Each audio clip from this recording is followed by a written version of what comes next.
How about it, guys? Look at what we got here.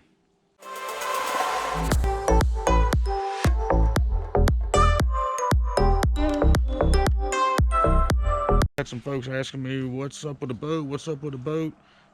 Well, it's been at the factory. I did have to take it to my local dealer 5 hours away, drop it off. They came and picked it up, took it back to Arkansas, and did the whole replacement. So got the call, let's see, when was it, guys? Maybe like January 8th. Said, hey, it's done. It was very fast turnaround, about 3 weeks, which tickled me to death. Because if y'all remember, this time last year, I had lower unit go out. So missed about a month and a half with that. So here we are, it's back. Let's take a look at it and see what they do.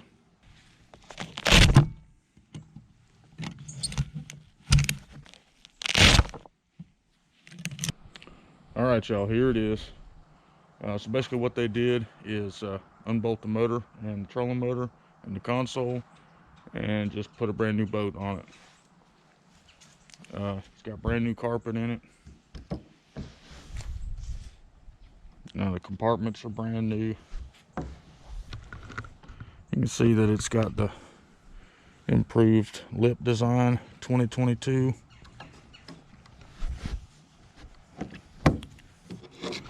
They reused my old boat buckles, reused my tray. They put some new screws in, looks like, for me. They did add these nav lights here, which is really nice.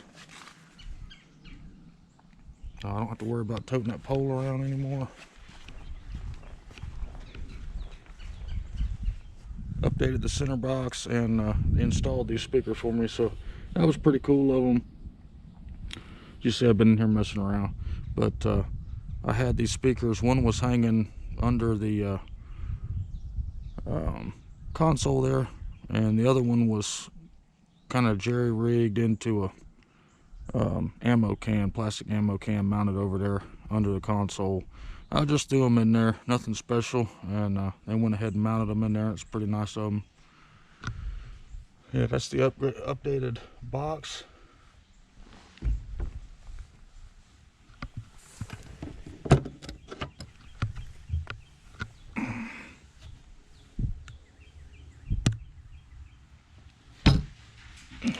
It is sealed and waterproof this time.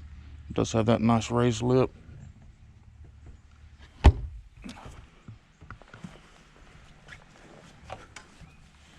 Of course, all this back here, brand new.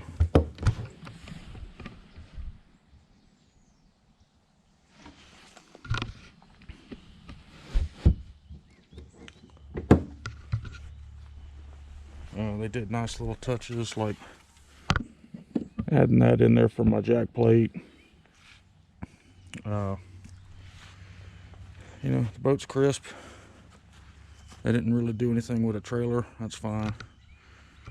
But there's little things like they still seem to can't get the rub rail installed properly.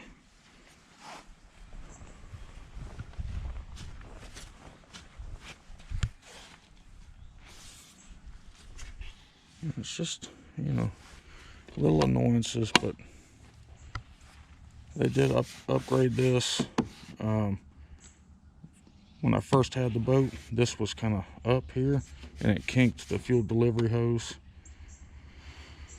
So made it buck and surge and do all kind of crazy stuff. And then I ain't even got it in my county, and that happens. Deer runs out in front of the truck and runs into the side of the trailer. So it's always something. So yeah, the only thing I've done so far is install this, and I noticed already I'm concerned.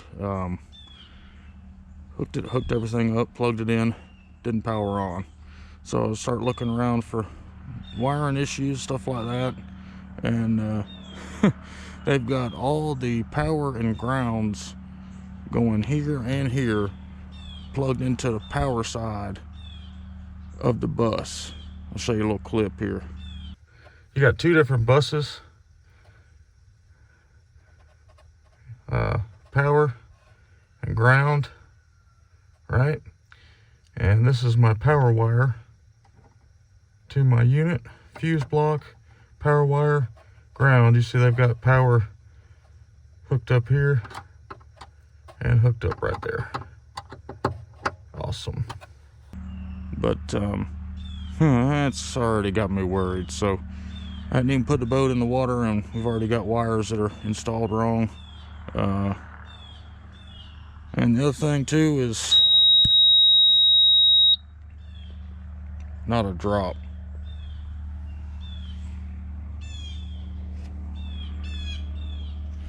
So hard to see. But yeah, when I dropped this boat, it kind of annoyed because when I dropped the boat off, it had half a tank of fuel in it. And the dealer told me that they would most likely run the boat, make sure everything was cool with it. Well, obviously they ain't run it because it ain't got no fuel in it. It ain't got no gas in it. Well, yeah, that's the update on the boat. Big kicker was they, you know, I was just doing my checks, looking over everything, and I looked at the hull ID number, and it's wrong. It's a digit off. So I'm not going to show you because it's my hull ID number, but let's say it should be 860. It's 680. So they have to send me another hull ID, and I have to go get that riveted on and deal with that whole mess. So so far got it back to the house, and wiring's done wrong at the console, and hull ID number's wrong. That's a pretty big deal. Whatever. One nice thing I will point out, they gave me a new winch here, and I tore that up. I tore that winch up like first day, so that was really cool to see. But yeah, boat looks great. I don't know how it's going to handle. It's still pretty cold. I don't know if some of the falling off pad issues are going to be fixed. I did try to get out of this boat, try to get into a used boat, and unfortunately I just sucked too bad. Bankies say no, and you know, I'm not cool enough to get on the pro deal anywhere, and there's no marinas near me, so we're stuck with this boat. The haters are gonna hate. The haters are gonna say, "Don't guide. You shouldn't guide out of that." La la la la la. Guys, you have a dream. You want to do something, you go do it. Any means possible, any way necessary. So we're gonna continue running out of this boat. Brand new hull, updated. Let's see if she holds up. Several days later. New boat, new problems, y'all. I can't make it up. This boat is just as big a headache as the old boat. At least I got the old problems kind of ironed out of the old boat. This one's just a nightmare, y'all. Completely a complete nightmare. First things first, I asked them to lower the engine, and they didn't do that. They actually raised it higher than it was on the other boat. I went and inspected the hull identification number. It was wrong. Sent my Vexus guy a email, and they had to send me a new hull ID plate. So started installing my graphs, hooked all the power wires up, turned the box on, and all the fuses were popped. So had to start looking around for the issue, and they had wired the positive and negative side of my graph and my radio to the power side of the bus. So another annoyance is I fished out of it twice, and the prop blows out getting on plane.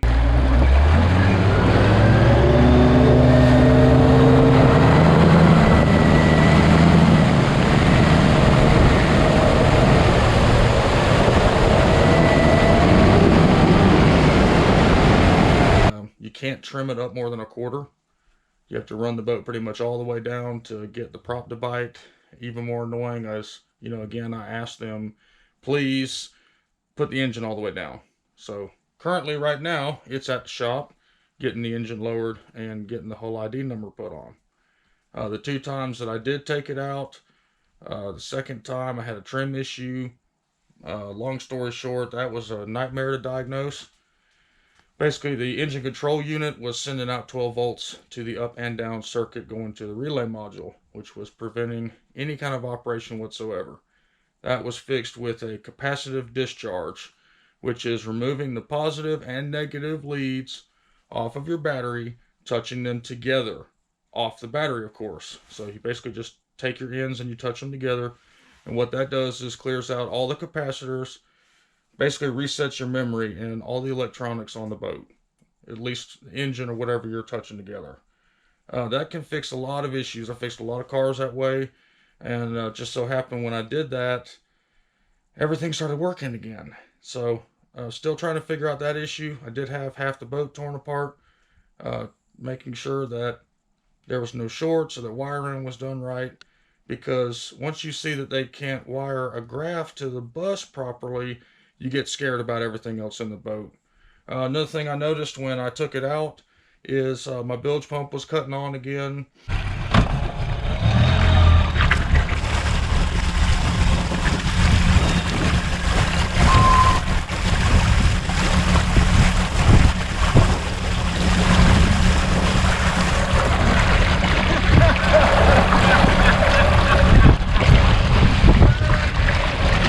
So I had to come home and do a water test, and I'm assuming that it is a live well hose that's leaking, because the water test did not show anything so far.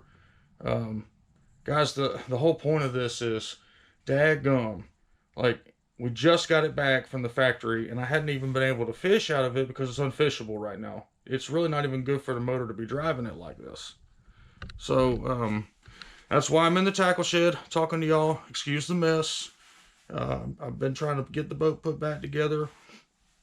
Of course, you know, this wasn't of course, this wasn't Vexus's fault, but I've had equally crazy issues out of my Humminbirds. My power buttons are sticking, stuff cycling on and off. I've had graphs sent back and forth from Humminbird about 4 times now. So they just send me one that's still messed up, like they just grabbed another one out of the repair pile and sent it back to me, or they send me the wrong ones, or the one they send me dies in another week. So finally got all that situated, and now this, you know, issues with the boat just keep coming and coming. So it's really tough on someone that's trying to do something on his own for a living, trying to deal with a machine, let alone having it break down all the time, and a brand new boat. I mean, my dad bought a 96 Nitro in 2005 for $5,000, and that boat ran for like 12 years with minimal issues. Nothing like I'm having out of a brand spanking new boat. So here's your warning, guys. If you're thinking about buying one of these, I wouldn't do it. You can't even get a good one from the factory coming in. So there's either no pride in their work at all, or they just have completely unqualified people that are putting these boats together. You know, I got a floor squeak already. I hadn't even been fishing in it, and I got a floor squeak.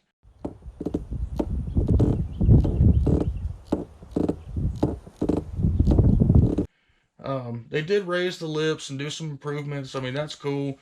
You know, got a new boat, but it's just as big a piece of junk as the other one. So I've had a lot of people ask me, what aluminum boat would you go with? Gator Tracks, period. After knowing what I know now, Gator Tracks. They're the only ones that build a real aluminum boat, and they're expensive, and you're going to have to wait about a year. That's just all there is to it. So go glass. If you're in the market for about a $30,000 to $35,000, $40,000 boat, just get a used glass boat. Period. That's the only advice I can give you. Whether you fish, you know, twice a week or twice a month or whatever, don't buy these boats. Don't do it. The only thing I can say is their customer service is good. They've never given me a hassle about anything, but they can't because it's under warranty. So, you know, I don't know what to tell you. This is a nightmare. Here's your warning. Anyway, appreciate the growth that the channel's had. Appreciate all the comments that we're getting and engagement that we're getting on these videos. This is awesome. Plan on having some really cool stuff coming in the future for you guys once I can get all this ironed out with the boat. So make sure you hit the subscribe button. I can't even talk today. And turn the bell on and hit like and comment and follow me on Instagram, Mr. Bass Outdoors. Do whatever. Appreciate you watching. We'll see y'all later.